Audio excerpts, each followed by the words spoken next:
What's up everybody, Steve here. I've got a really good question from a subscriber, a guy named Nathan. He asked, how many properties do you think you'll need to be financially free? Now I responded to him, but I figured I'd just make a video on this, and I broke it down into as simple as possible for you guys, because I've been in your shoes where I'm starting out from nothing and I really wanted to grow and create freedom for myself. And I'm just going to go through a sample for you guys, kind of a blueprint that you guys could probably follow. So you might want to actually take some notes on this or take some screenshots as well so we can go through this. Now, it's near impossible to answer this question correctly because it does depend on your personal situation, and more so it depends on your personal overhead and expenses. So now I'm going to put these screenshots up for you guys just so we can run through this, but there's a common trend that you're going to see in this, and it's really, I get down to kind of the dollar on everything from income and expenses.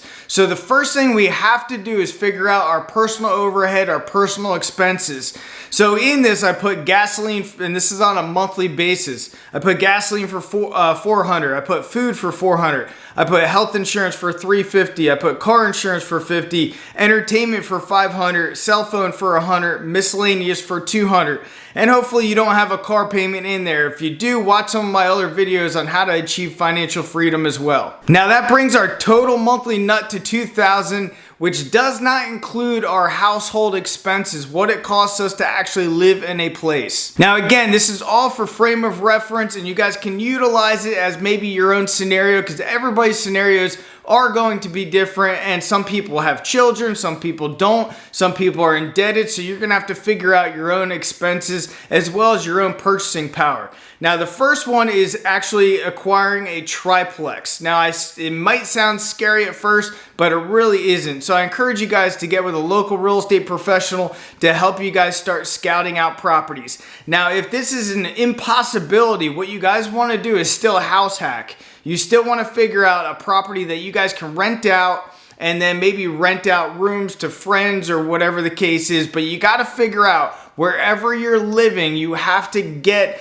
that as low as possible. So now, as you can see in this screenshot, I have a triplex where you are renting out 2 of the units and you're living in one of them, and I have you as living in the smallest unit because right now is the time you want to sacrifice. Right now is you want to live below your means as possible. So you actually have people living in better units in this triplex. So you have one rented for $950 and you have another one rented for $800. Now let's say you picked up this triplex for $250,000. Now remember, with an FHA loan, you can actually buy a 4-unit, a 3-unit, a 2-unit, or a single-family home with as low as 3.5% down, and you can even get the seller to contribute toward your closing costs. So be sure that you guys talk to a local professional about this in this scenario. Now with 3.5% down, you're talking about $9,000. That would give you a loan amount of $241,000 based in this scenario. Now interest rates are rising at this point in time, but let's say the interest rates are 4.75, 30-year fixed. That brings your principal and interest payments to $1,304. Now you're also going to have taxes and insurance, which will bring your PITI to $1,804. But now let's say you include water and sewer, you include internet, you include electric for all 3 of you, all 3 parties that are living in this triplex. Your total expenses for this is $2,150. Now, remember, you're house hacking in a sense, so you have income from 2 other units. You have $950 from unit number 1, which is a large unit, and you have $800 from the other unit, which gives you $1,750 of gross income. Now, your total expenses associated with the property that we just went over is $2,150, which is a negative $400 per month. So essentially, this property costs you $400 a month to live in, and tell me anywhere else you're going to live that cheap. All right, now we're living really cheap. It's $2,000 a month plus $400, so now it costs us $2,400 a month in this scenario with living expenses, personal overhead, everything out the door, $2,400 a month.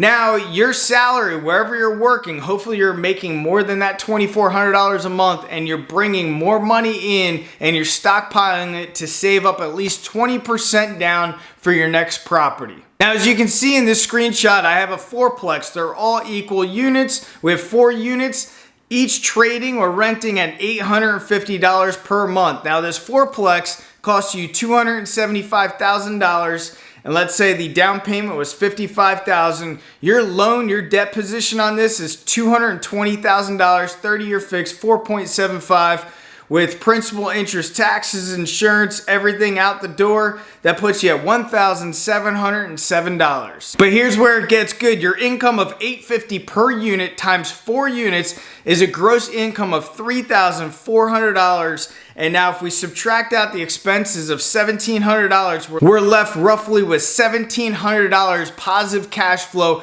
every month on this property. So now we have $1,700 net cash flow from this property. But remember, our personal overhead, our personal expenses total out the door was $2,400. So we're getting closer to achieving financial freedom in this scenario. So now we have $2,400 of expenses, subtract out the $1,700. And now we find it only costs us $700 a month to live. But it doesn't stop there because we want to eradicate that $700 a month, which leads us into our next purchase, which is house number 3. And we're doing this for a specific reason because eventually we want to upgrade our lives and actually live in a single family home. So now we get into a house with a guest house. Now this house has a main house that rents for $1,650 and has a guest house that rents for $950. Now this house was rough, needed some work, but we picked it up for $175,000, 20% down, $35,000. We're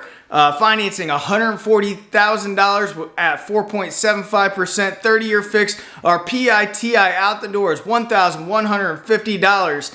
Now our income position, again, the $1,650 plus the $950 equals a gross income of $2,600. Now we subtract out our expenses, $1,150. That brings us to a net position on this property of $1,450. Now let's say you still want to live below your means and not move into that house, the main house, or maybe even that guest house. You want to keep your expenses still as low as possible. Here's the current scenario. So now we have our personal overhead with also what it costs us to live in that triplex. So the cost to live was $2,400. Now the quadplex income was $1,700, which brought us down to the cost of living of $700. Now with the house and guest house income, that was a positive $1,450 per month. Now that puts us in a positive position every single month of having $750 more per month in our pocket. Obviously, you guys can see where this is going because once you reduce your personal overhead and it's completely eradicated, then you start to have positive income, positive passive income that will also add up, including whatever job you're currently doing. So you're able to stack more and more money, almost like compounding interest to go toward the next property and the next property and the next property. And then before you know it, you're gonna get rid of that job that you had or that you hated. I hope this helped you guys out. And if it did, and you know somebody else that might be thinking the same lines of financial freedom, please pass this video along to them. And I'll see you guys on the next video. Thanks for being here.